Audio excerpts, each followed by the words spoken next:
이렇게 카페 글을 올려주신 분들 내용은 다 짚어드린 것 같고, 아까 어떤 분이 또 뭐 이렇게 올려주신 게 있었던 것 같은데, 댓글에 제키윤이란 님이 3년 전에 석사 후 이민 상담받았던 30대 여자입니다.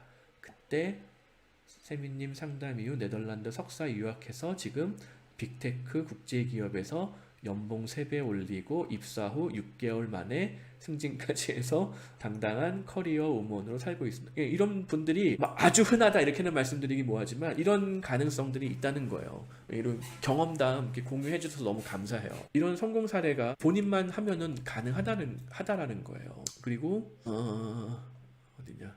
독일 입국할 때 무비자로 들어가서 일반 거주 허가를 받을 수 있나요? 네, 가능해요. 한국 여권 소지자는 가능합니다. 그리고 독일 현지인과 결혼 시 영주권이 쉽게 나오는 편인가요? 쉽다라고는 뭐하지만 일단 결혼을 했으면 영주권 시민권은 뭐 거의 보장이 되는 편이에요. 단 기간이 뭐 몇 년, 뭐 2년, 3년, 4년 뭐 이렇게 좀 나눠져 있어요. 현지인과 결혼했다 하더라도. 그리고 네덜란드도 국가보험으로 교정치료 커버가 되네요. 제가 알기는 돼요. 네덜란드, 룩셈부르크, 독일 뭐 그 의료보험 제도가 거의 비슷비슷하거든요. 그래서 교정치료가 같아요. 그러니까 교정치료가 심미적 목적으로 굳이 안 해도 되는데 하는 거는 커버가 안 되고, 이빨이 많이 벌어졌다 사이가. 그래서 이거는 중장기적으로 치료하는 게 유리하겠다라는 교정 전문의의 소견서가 필요해요. 그래서 교정 전문의와 상담을 받고 진료를 받고서 그분이 결정해 주는 거에 따라서 교정 치료가 될 수도 있고 안 될 수도 있어요. 그러면 교정 치료가 무조건 다 된다고 해주면 되는 거 아니에요? 그게 그렇지가 않아요. 정확한 뭐 사진, 증거 자료 뭐 이런 게 필요하겠죠. 제키유님이 계속 경험담을 공유해 주셨네요.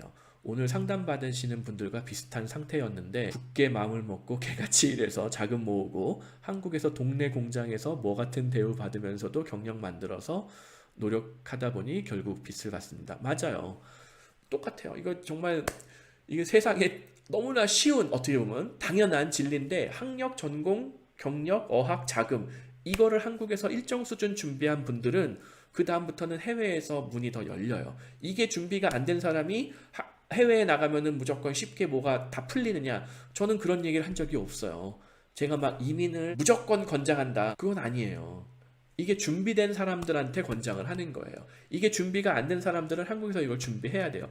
이민을 설사 안 가더라도 이게 준비가 안 됐는데 내 인생이 왜 이렇게 꼬였을까? 백날 뭐 온라인에서 막 불평만 하고 뭐 남 욕하고 환경을 욕하고 탓해봐야 자기만 바보, 자기 얼굴에 침 뱉기예요. 그래서 이렇게 제가 이렇게 한국에서 뭐 고시 공부하다가 실패한 분, 뭐 의전원 하다 실패한 분, 뭐 옛날에 사법고시 뭐 서울대 법대를 나왔는데도 사법고시 실패해가지고 결국 제가 막 가이드 해가지고 뭐 호주 회계사 자격증 취득한 다음에 다국적 기업 가가지고 뭐 승승장구 해가지고 지금 막 디렉터 된 분도 있고 막 그래요. 왜냐면 서울대 법대 나온다고 사법고시 다 통과하는 게 아니거든요. 이거 많이 이제 한국에선 이런 부분들도 사실 좀 모르는 분들도 있으신데, 서울법대 나와도 사법고시 통과 못하는 사람이 많았어요. 제 친구 중에도 사법고시 통과 못한 애가 많아요. 서울법대 나왔지만. 심지어 제 친구 중에 고등학교 동창 중에 정말 흔히 얘기하는 뭐 김앤장, 한국에서 제일 큰 법무법인, 걔네 아빠가 그 법무법인의 오너예요. 그 아들이야. 사법고시 때도 들어갔어요. 근데 사법고시 통과 못했어요 결국. 그래서 뉴욕 변호사 됐어요. 미국에서 로스쿨 다니고. 일이 꼬이려면은, 근데 걔는 아빠가 이미 한국에서 제일 큰 로펌의 오너야. 그러니까는 그냥 뭐 물려받으면 돼요. 뭐 그런 헝그리 정신이 없었기 때문에 열심히 공부를 더 안 했을지도 모르겠어요. 그러니까는 뭐 여러 가지 뭐 사법고시를 실패하든 뭐 행정고시를 실패하든 그냥 뭐 7급 9급 고시를 실패하든 의전원을 실패하든 로스쿨을 실패하든, 실패하는 사람이 성공하는 사람보다 훨씬 많아요. 한국은 이거를 알아야 돼요. 실패하는 사람이 굉장히 많기 때문에 그거를 조금 하다가 안 될 것 같으면 빨리 접고, 물론 그걸 막 악착같이 붙잡아서 뭐 10수 만에 통과한 윤석열 대통령 같은 분도 있죠. 물론 그런 분도 있기는 있는데 그게 그 사람의 행복에 엄청난 도움이 될지는 모르겠어요. 빨리 안 될 것 같으면 빨리 접고 쉬운 길을 찾는 게 좋잖아요. 저는 약간 그런 성격이에요. 저는 제가 막 해외 이민하고 뭐 하면 된다 이렇게 하니까 막 안 되는 것도 막 될 때까지 이런 얘기를 제가 말을 하지만은,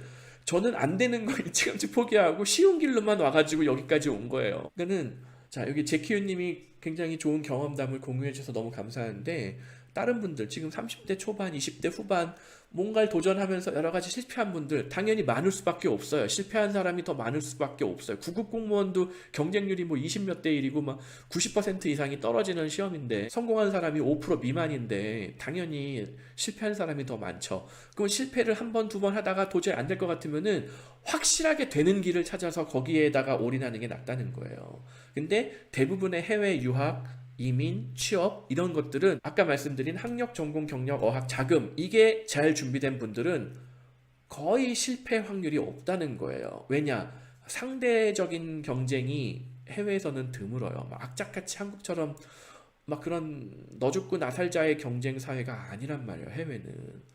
한국에서 일반적으로 한국에서 겪는 경쟁의 반의 반? 그 정도밖에 안 돼요. 그래서 이게 한국에서만 평생을 사셨던 분들은 제가 막 정말일까? 거짓말 하는 게 아닐까? 이런 말씀 드릴지 모르겠는데 해외에서의 공부는 자기 자신과의 싸움이지 남과의 경쟁이 아니다. 이거를 좀 꼭 인지해 주셨으면 좋겠어요.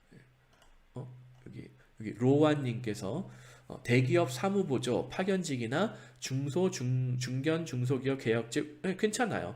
이왕이면은 대기업이나 다국적 기업, 외국계 기업의 파견직, 계약직이 나아요. 그러면은 뭔가 비즈니스 프랙티스를 제대로 배울 수가 있어요. 그게 중요한 거예요. 월급이라든가 칼퇴근도 중요한데 중간에 프리즈 됐네요. 네. 대기업이나 다국적 기업에서의 비즈니스 프랙티스는 뭔가 체계화되어 있단 말이에요. 그 안에 기업 내에서 쓰는 어떤 전산 시스템들 이런 것들이 글로벌 스탠다드에 조금 더 가까워요. 외국계 기업은 당연히 글로벌 스탠다드고 대기업도 무슨 뭐 SAP를 쓰기도 하고 뭐 오라클을 쓰기도 하고 뭐 이런 여러 가지 요새는 업무가 대부분 다 전산화되어 있기 때문에 나 혼자 뭘 하는 게 별로 없단 말이에요. 회사의 업무에 따라서 무슨 뭐 일이 생기면 어디에 뭘 입력을 해야 돼, 뭘 가지고 리포트를 보내야 돼, 뭘 가지고 프로젝트 관리를 해야 돼, 뭐 이런 경우들이 많거든요. 그 툴을 배우는 것만으로도 굉장히 도움이 된다는 거예요. 중견 기업까지는 뭐 혹시 모르겠는데 일반적인 한국의 뭐 중소기업에는 그런 게 없단 말이에요. 주먹구구식이란 말이에요. 대부분. 물론 중소기업인데도 아주 막 체계가 잘 잡힌다면 모르겠는데 그렇지 않은 경우들이 많아요. 그러면은 차라리 대기업 사무보조 계약직 말단직이 배우는 게 더 많다는 거죠.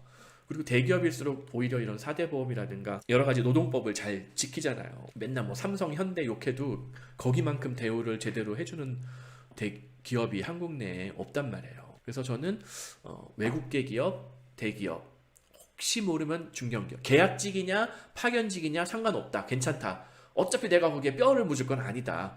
어떤 사회생활을 배우기 위해서 어떤 이런 대형 기업의 비즈니스 프랙티스를 배우기 위해서 가는 거다. 예, 별채호님, 당연히 부인분 영어 공부도 시작해야 돼요.